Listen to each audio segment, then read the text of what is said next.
Good evening, ladies and gentlemen. This is Teno's the Human, and welcome to this Games Guide edition of Medieval 2 Total War, where today we're going to fix a little bug with the AI, and it's exactly what you can see in front of you, which is that the AI will tend to send too weak of a force to take out rebel cities. It means that they often smash their head against a brick wall repeatedly at the start of the game and fail to actually expand properly. Now, this wasn't in the original game. This came along when they adapted the game for the Steam version. So what we're going to do is take the expansion pack version from the game files and have a slight tweak of it. Because what that'll do is greatly improve the AI and mean that they actually expand early on in the game, making it a far more difficult challenge when you have to take on those empires later on. Let's skip ahead to turn 30 of the same game then, and you can see the French have still failed to take Metz. Antwerp and Bruges are still rebel, as is Carnarvon, as is Rennes, as is Valencia. In fact, Valencia almost never falls thanks to El Cid. But indeed, if we want to change this around, it is a very small fix in the game files. I'm going to give you a quick example of that though, because having made the changes, I found things to be starkly different. Of course, this is but one example, but having made my changes, I can't help but notice the stark difference on turn 30 here. This time, Dijon fallen to the French, Metz has fallen to the Imperials. Of course, Bruges and Antwerp, ever strongholds, are just about hanging on here, but Carnarvon has fallen to the Portuguese, as has Rennes, to form their classically strange Portuguese empire. Even Valencia has fallen, and by 1030 this will still be in the lifetime of El Cid, I would imagine, so that one is particularly impressive to me. Of course, there are many other rebel settlements around the map here. This is just the part of the world where I really notice this little bug. As I say, this wasn't on the original game, and it is something that those of you who played the original version on the CDs many moons ago will have noticed is slightly different on the Steam version. But fear not, it is very simple for us to fix in the game files. So let's head in there and let's go and sort it out. As with any modding on Medieval 2 Total War, we do need to unpack the files first, and of course change the preference file here to make sure all of our changes stick. If you need to do that, I do have a guide on that. There is a link in the description below. To fix this little bug, we're going to head inside the data folder, and from there we're going to scroll down until we find this file here, Desca_campaign_db.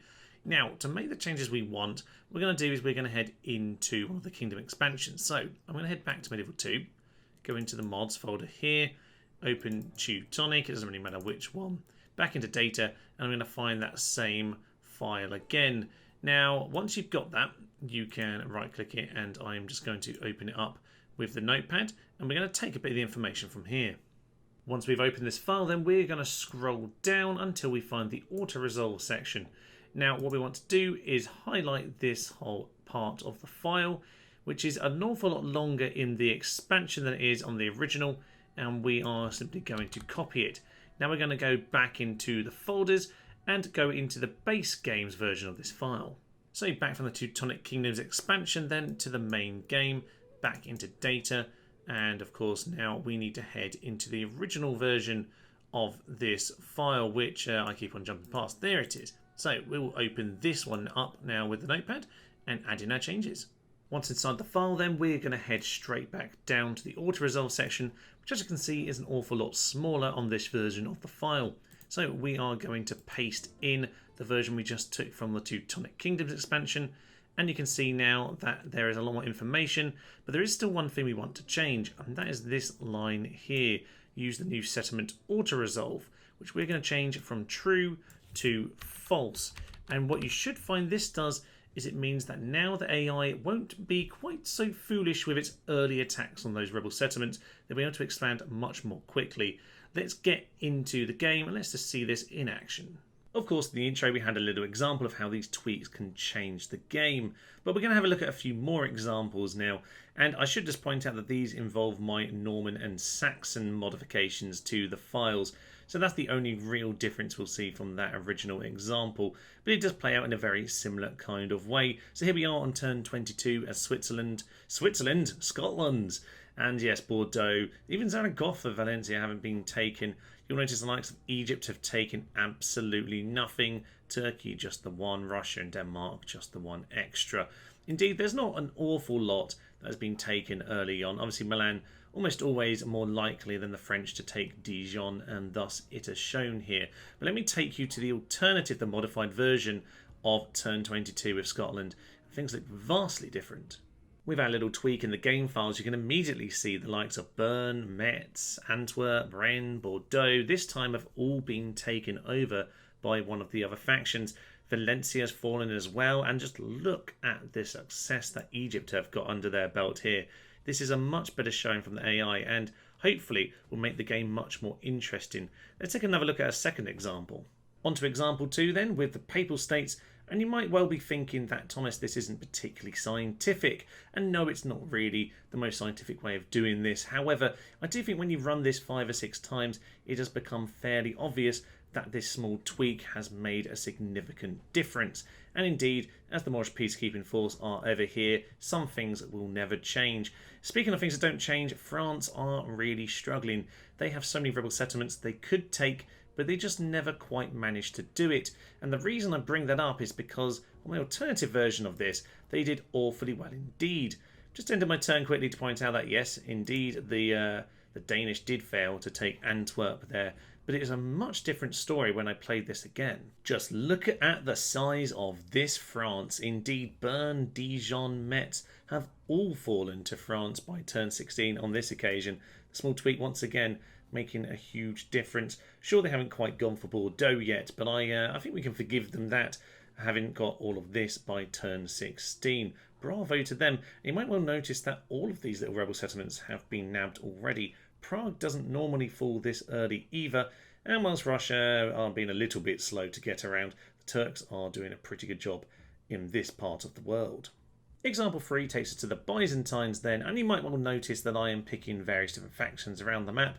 Of course, whoever I'm playing as aren't going to be taking rebel settlements, so just thought I'd skit around the map for these examples. But we can see, as ever, Bordeaux, Zaragoza, Valencia are very slow to fall. The likes of Prague, whilst under siege, hasn't yet been taken, as well as Stettin and all of the Scandinavian lands up in the north there. So let's take a look at how this looked at turn 15 with the little fix in place. Once again on turn 15, but this time we can see France with Bordeaux, with Dijon and Metz. It's very early on indeed, but France looks almost France-shaped, which is very impressive indeed. Likes of Poland have this time eaten up the lands of Prague. The Danes eating Stettin. Haven't headed to the Northern Territories just yet, but there are some troops on their way. Indeed, the evidence just keeps on stacking up. Our final example takes us to the lands of Portugal, or obviously the slightly weirdly eastern version of Portugal over here, which does of course influence Zaragoza not being taken by us. Nonetheless, there are some of the usual candidates. This is as far as turn 26, by the way. Bern, Metz, Antwerp, Bruges, Carnarvon, as pretty much always, still yet to be taken. So let's have a look at how this one looks. And this time we're not even going to go as far as 26. We'll take it a few turns back, and yet still the AI will have achieved so much more. Here we are on turn 21 then with the tweaks in place, and you can see of course Zaragoza hasn't fallen. That's somewhat an anomaly due to us being next door, but otherwise Rennes, Bordeaux, Metz, Dijon, Bern, even Antwerp and Bruges have fallen on this occasion, with Stockholm falling the same way. The Russians getting a little bit of a move on. A very strange bit of a play here by the Byzantines, but we'll ignore that one, I suppose. Yes, pretty much all the rebel territory over here in Central Europe, Central and Western Europe, has fallen aside from these this last little stronghold and our anomaly over here. So yeah, I think with various examples here, the evidence is definitely stacking up to say that this little fix makes a significant difference. That's all for now then, ladies and gentlemen. Thank you for joining me for this quick fix to Medieval 2's auto-resolve issues. And indeed, I'm just going to leave you with one final example. This is turn 49 of my Holy Roman Empire campaign. And even at that point, Dijon, Bern, Bruges, Antwerp, even York, the likes of Bordeaux as well, still rebel settlements. Absolutely ludicrous. I think this campaign really reminded me that there was something that needed tweaking from the original game. Indeed, a big thank you to Stephen Jones, who has several times tried to remind me to make this video, and I kept on forgetting for a long time. So thank you for the constant reminders. Eventually, Stephen, I've got around to it. So here is your shout out as a thanks for that. But indeed, it is time to leave you.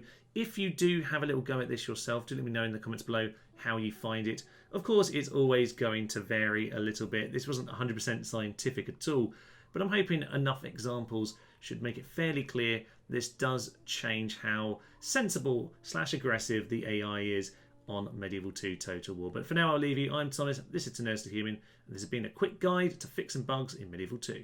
Thank you, and goodbye. Have you heard the good news, my friends? Here's the good news! It's the Pope! Has the Pope ever done as badly as I'm doing as the Pope right now? God only knows. God only knows. Down goes the spoon of destiny. And there he goes! It took every last bolt we had.